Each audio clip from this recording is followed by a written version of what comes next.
Welcome to the arena. Step into the Coliseum of the Cambridge exams. You know, walking into that exam hall for mathematics paper 0580 can literally feel like walking into a gladiator pit. Only the prepared survive. Today, in this explainer, we are tackling a massive battleground: integers, fractions, decimals, and percentages. But we aren't just reading a textbook. Oh no. If you've ever looked at a complex math problem, especially an extended paper question, and felt like you were staring at a foreign language, you are absolutely not alone. Here is the secret weapon strategy. We often treat fractions, decimals, and percentages as completely different, isolated concepts. But top-tier students, they look at them as three different dialects of the exact same language. They are universal translators of equivalent values. Once you understand how to translate between them seamlessly, a whole new world of mathematical fluency opens up, and those high-grade boundaries suddenly become very, very reachable. We are going to break down real exam strategies so you don't lose marks on the battlefield. All right, let's pull up our battle plan for today's explainer. We will be covering the three math dialects, translating formats, the rules of engagement, calculating with fractions, and finally, decoding recurring decimals. But we are doing this Cambridge style. I want to introduce you to two students who took a real Cambridge past paper question. Meet Alex and Sam. Alex is brilliant at raw math, but he overloads his answers with fact and absolutely no analysis or structure. Sam, on the other hand, she rushes. She completely misses the command word requirements in the heat of the moment. We are going to look at their flawed approaches side by side and look at the examiner's red pen marks so you don't make the exact same mistakes they did. Section 1. The three math dialects. So, let's dive right into a real past paper scenario from syllabus 0580. The examiner asks you to calculate and show your working for a complex fraction problem. I see Alex's paper and it is just a wall of numbers. No clear steps. The examiner physically cannot follow the logic, so he loses the method marks even if he eventually stumbles into the right answer. Sam's paper? She just wrote down a decimal from her calculator. 0 method marks because the command word was show that. In this Coliseum, raw knowledge without strategy gets you a C grade, but we are aiming for those A's and A stars. To build that strategy, we first need to master the anatomy of our primary dialect, the fraction. Let's talk about the raw materials you are working with. You are likely familiar with a proper fraction, where the top number, the numerator, is smaller than the bottom number, like 3/4. But in these exams, they love throwing you curveballs like 9/2. The top number is heavier than the bottom number. We commonly call this an improper fraction, but you might also see it historically referred to as a vulgar fraction. Don't worry, it's not actually rude. Vulgar just comes from a Latin root meaning common or ordinary. So whenever your numerator exceeds your denominator, you have an improper fraction on your hands. Alex tried to leave his final answer as a complex, unsimplified vulgar fraction. And guess what? The examiner's red pen struck again. You have got to know how to manipulate these formats. Now, look at how we contrast the exact same number in two totally different outfits, depending on the calculation we need. On side 1, we have a mixed number, 4 and 1/5. It is easy to visualize, like 4 whole pizzas and a slice. On side 2, the improper fraction, 21/5, mathematically identical. But here is the critical Cambridge exam strategy you need to hear. Let me introduce you to our adapted Peel framework for math: point, equation, execution, link. When top students answer a question, they structure it perfectly. The mixed number is great for the final link back to a real-world word problem, but the improper fraction is the exact outfit you need for the execution phase. You literally cannot do the heavy lifting of multiplication or division without converting to that improper fraction first. Moving on to our second dialect, decimals. Decimals operate on the exact same logic as fractions, just locked into denominators of 10, 100, 1000, and so forth. Look at 3.27. That is 3 whole units, 2 tenths, and 7 hundredths. But here's the translation key that scores method marks. 2 tenths and 7 hundredths combined is mathematically equivalent to 27 hundredths, which is literally just 27/100. See how seamlessly the decimal translates into a fraction? Now, before we continue on to the next crucial part of our strategy, subscribe to our YouTube channel, Ace the Exams, at @acetheexams_IGCSE to excel in your Cambridge examinations. Click that subscribe button and hit the bell icon right now. Okay, let's keep building this framework. Section 2. Translating between formats. When you look at an exam paper, the command words are everything. Calculate, find, show that, determine.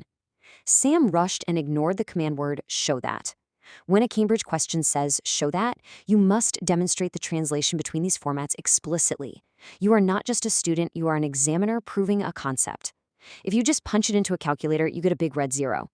Let's look at the Rosetta Stone of our 3 dialects and see how you can spot the perfect peel structure in action. At a single glance, look at this table. You can see how 1/10 perfectly mirrors 0.1 and 10%. They are identical values. To get from a fraction to a decimal, just divide the top by the bottom. 1 divided by 4 is 0.25. To go to a percentage, multiply by 100. Now, I want you to play the examiner for a second. We are putting 30 seconds on the clock in our minds. Imagine a question asking to convert 4/5 to a percentage. Alex writes 4 divided by 5 is 0.8, times 100 is 80. Sam writes 80%. Which one gets full marks? Time's up. Alex actually wins this round because he showed the equation and execution steps, while Sam just slapped down the final link. She missed the method marks completely. But wait, there is actually a faster shortcut to get to percentages if you are starting with the right kind of fraction, and this saves you precious minutes on the clock. Remember, the word percent literally means per 100. So if you have a fraction like 3/5, you do not have to do long division. Use equivalent fractions to force the denominator to become 100. Multiply the top and bottom of 3/5 by 20. Boom, you instantly have 60/100. And 60 per 100 is, by definition, 60%. It is an elegant, fast translation that examiners absolutely love to see because it proves you understand the mathematical structure. Section 3, the rules of engagement. This is where we undergo the transformation. We are going to turn those red pen marks into green check marks. Let's take Alex and Sam and have them rewrite their answers live, right now, using our mathematics success blueprint. When you are combining fractions, decimals, or percentages in a complex multi-step question, you have to follow strict rules. It's not the Wild West out there.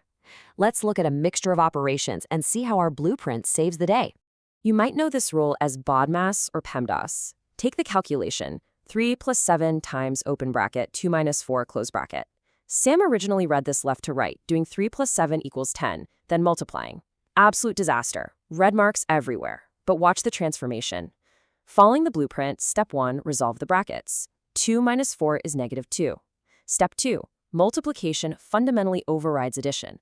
7 times -2 is -14. Step 3, addition and subtraction. 3 minus 14 equals -11. Green check mark. When you follow the hierarchy, the math protects you, and the examiner sees exactly how you arrived at your final destination. Section 4, calculating with fractions. Now we are going to apply our rules of engagement specifically to the dialect of fractions. This is where the heavy lifting happens, and where so many students lose easily avoidable marks. But hey, stop scrolling. Subscribe to our YouTube channel, Ace the Exams, at acetheexams_IGCS to excel in your Cambridge examinations. We've helped thousands of students improve by 2 to 3 grade boundaries. Join them right now by subscribing to acetheexams_IGCS and turn on all notifications so you never miss our weekly exam strategy sessions. All right, let's get back into the arena and look at the core rules. These are your non-negotiable rules, the armor you wear into the exam. Rule 1, answers should always be in simplest form. If you leave it as 10/20 instead of 1/2, you drop an accuracy mark. Rule 2, addition and subtraction require exactly the same denominators, no exceptions. Rule 3, for mixed numbers, it is almost always easier to change them to improper fractions first. Remember Alex trying to multiply mixed numbers directly? It was a mess. Convert them, execute, then convert back. Rule 4, dividing by a fraction is the same as multiplying by its reciprocal. We are going to put 60 seconds on the visual timer in our heads for you to attempt a rewrite using these exact rules. Okay, let's look at that final rule because dividing fractions feels incredibly counterintuitive. How do you divide 3/8 by 3/4? The secret is the reciprocal, which just means flipping the fraction upside down. The reciprocal of 3/4 is 4/3.